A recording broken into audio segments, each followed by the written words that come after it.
মুখের সেই নির্মল হাসি যেন জীবনের সব কষ্ট ভুলে থাকা এক শান্ত আত্মা। ছবিতে যে হাসি মুখটি দেখা যায় তা আজ কেবল স্মৃতিতে রয়ে গেছে।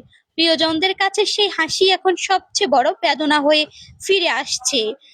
সন্দ্বীপ উপজেলার বাউরিয়া ইউনিয়নের ৫ নং ওয়ার্ডের বাসিন্দা হারুন রশিদ সুকানির বাড়ির সন্তান এবং কাঠগড় মাদ্রাসার প্রাক্তন ছাত্র মোহাম্মদ জিসান স্ট্রোক করে ইন্তেকাল করেছেন। পারিবারিক সূত্রে জানা যায়, হঠাৎ অসুস্থ হয়ে পড়লে তাকে দ্রুত চিকিৎসার ব্যবস্থা করা হয়। তবে শেষ পর্যন্ত সকল প্রচেষ্টা ব্যর্থ করে তিনি না ফেরার দেশে পাড়ি জমান।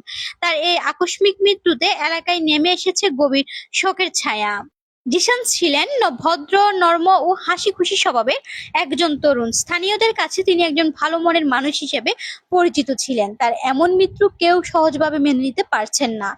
তার মৃত্যুতে পরিবার, আত্মীয়-স্বজন, বন্ধু-বান্ধব ও সহপাঠীদের মাঝে শোকের মাতম চলছে।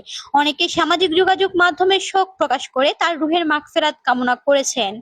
স্থানীয়রা জানান, জিসানের মতো একজন সম্ভাবনাময় তরুণের এভাবে চলে যাওয়া সমাজের জন্য বড় ক্ষতি। তারা মহান আল্লাহর কাছে তার জন্য জান্নাত কামনা করেছেন এবং শোক সন্তপ্ত পরিবারের প্রতি গভীর সমবেদনা জানিয়েছেন।